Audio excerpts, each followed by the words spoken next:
What is going on, guys? This is your main man Ben here. Today we are going to unbox an awesome gift that was given to me by my dear brother, generously bribing me of doing something that against my will, but I still appreciate it. Shout out to Kicks Gaming. Thanks, bro. We are going to change the monitor that I got. Check out my review there in HP M24F. This is a fantastic budget monitor that I've been using for at least 2 years. I know it's 75 Hertz and it's doing me well ever since, given that we have upgraded a lot of things, workflows and all. The demand's getting higher and quality is getting really very important these days. And we are going to upgrade our monitor. We are getting and unboxing the LG 29-inch IPS ultra-wide monitor, and I'll take you to it.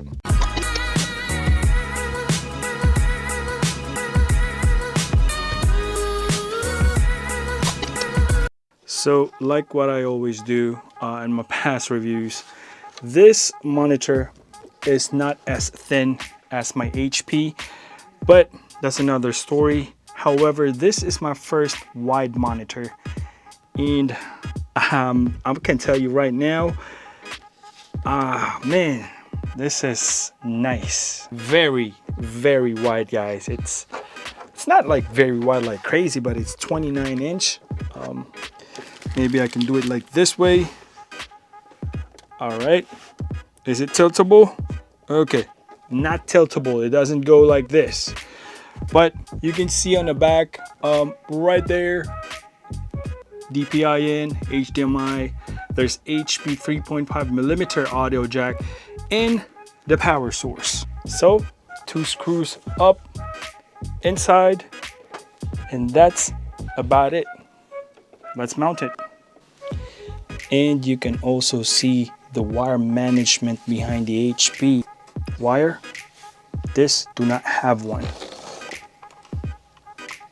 No wire management. Wow, this is insane.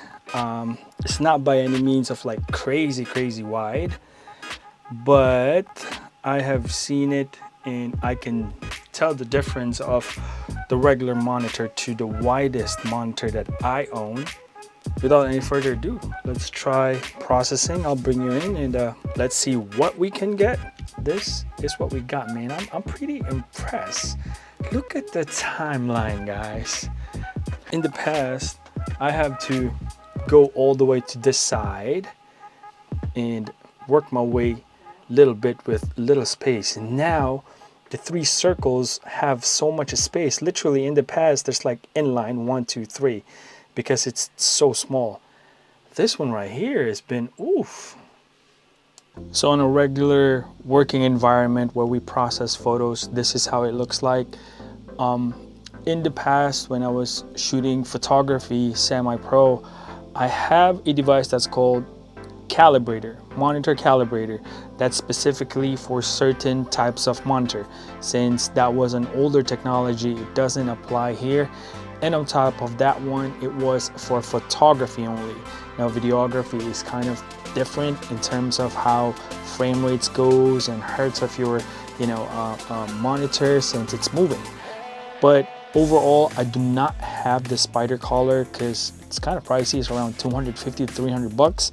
I found a guy in YouTube and he had taught some calibration by using the iPhone and the monitor itself. So it's kind of a scheme.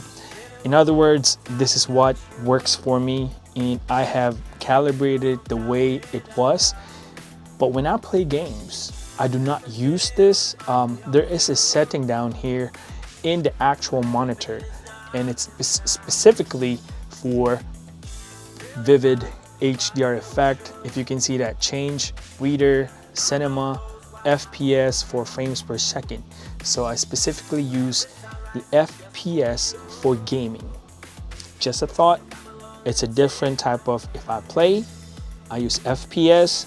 If I go processing video, I go custom. So this is what we're gonna do right now. We seldomly use this monitor for gaming, but when nature calls, as a gamer. We used to have our Predator Helios. In other words, I do game. Don't mind the Xbox controller and the PS5 controller. I personally do not like wide monitor. It's hitting around 100 to 119 frames per second right now. Remember, it's 100 hertz. It's just that, you know, the thing that gamers does is the frames per second. The laptop has 144 hertz, NVIDIA 4070. This only is 100 hertz. But other than that, guys, personal preference. Oh man, look at this guy. Hit me again with one shot. That's not fair. I did hard work and the guy just got me for a quick hit for that one.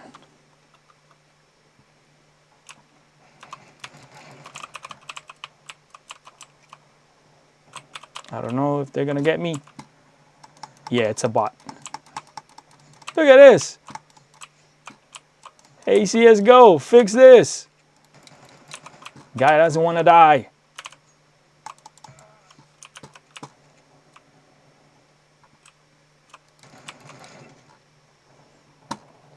Okay, personal preference for wide monitor. I do not like it for gaming just because the travel time of your eyes and the scrolling, for me it's too wide and my setup is not built for that one. So I most likely have to distance myself further from the monitor to be able to maximize and enjoy this wide monitor. But other than that, for quick hits it'll do, but for serious gaming I would not go wide monitor because it's just personal. 29-inch is too much for wide, but for videography, for production, it's amazing. To conclude this reviews, I'm going to give you my pros and cons of this monitor. First pro is the menu system is easy to configure. Imagine one button underneath, like how we switch things up. In other monitors such as my HP, there's a couple like 4 or 5 buttons to go navigate from up, down, left, right, and then enter. So this one is like a cursor from Nintendo Switch underneath. So it's all in one button and then push when you finally select. So the menu system is easy to use on this monitor. Next is the nice color profiles built in on the monitor itself. It's nice to have that custom settings that we did. And switching back, if I like to watch Netflix, you can switch to cinema mode easily, and you know, it's more catered on watching movies and all that stuff. And if I decided to go gaming, there's an FPS, which is the frames per second settings, which is already prefabricated by LG. So it's nice to have the built-in color profiles of the monitor. Last but not the least that I like about this is the narrow bezel of this monitor. Now the narrow bezel, what I mean about that is the actual plastic that separates from the LCD screen. It's nice to have it because, you know, there's like that modern look of it. Come to think of the HP that I had, it's almost not in there. But this one though, you can see there's a black liner, like a cinema mode, but it's still very, very functional on this monitor. Now we're heading to the cons. First thing I do not like about this monitor is the HDR setting. You can go to your settings on your monitor configuration inside your laptop. You can activate the HDR, but I do not like it, especially in production, because overall is somewhat oversaturation of settings. It's just that they adjust the contrast, they jack it up, saturation, they jack it up, and other things. So I do not like the HDR settings. I don't think I'm gonna use that ever on this setup, at least in this studio. The second one that I do not like about this monitor, it's heavy. I'm not planning to mount it on a stand or, you know, a table stand, but right off the bat, I'm probably just used to the HP. You know, you can pick it up with like 3 fingers. This one, you got to use 2 hands. I know it's wide, you have to pick it up, you know, 2 hands because it's distributed wider. However, it's pretty heavy for a monitor. Now, one last thing, if I have to nitpick, I do not like about this one is virtually there's no wire management behind the stand. So, you know, little clips would do some things. I know wire management is not my thing. You can see the laptop setup I got, and there is no way for me to fix that because the USB port is in the laptop and I don't want to buy those long things. However, it's nice to know if a monitor has that wire management behind it, because you can neat up a little bit. Now, to sum up, 100 Hertz is, I would say, the mid-tier entry level on gaming realm. On any monitor, the HP that we had is 75 Hertz. It did me amazing. Now, if you're more specifically, if you do more gaming, I would say there are better selections out there at this price range.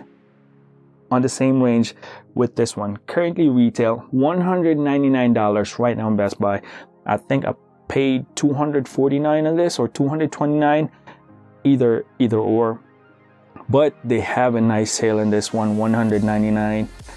If you're more on gaming, I would definitely opt out to that Acer. I think I forgot, but it's 144 Hertz. That would be nicer, and it's not wide, it's compact a little bit. I think it's around 24 or 25 inch if I'm correct, but other than that, I would say there are better options if you're on that price range, $199 price range. Now, this monitor is best for users who want to be introduced to the ultra-wide monitor world. This monitor is best used for production.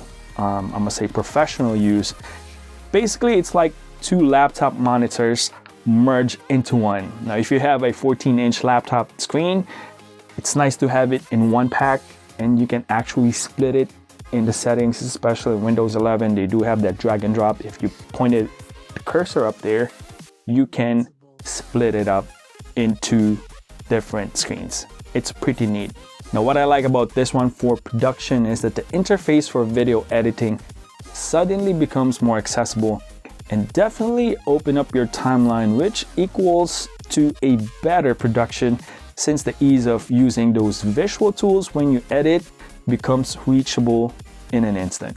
You can configure things really easily, and I'm just glad I got an ultra-wide monitor now. I don't think I'm gonna turn back. Now, so for entry level, this ultra-wide monitor at the price range of $199 at the time of this posting, this monitor is highly recommended. I hope I was able to help you guys. Don't forget to hit that like and subscribe button. Always remember, God is good all the time. This your main boy. Peace out.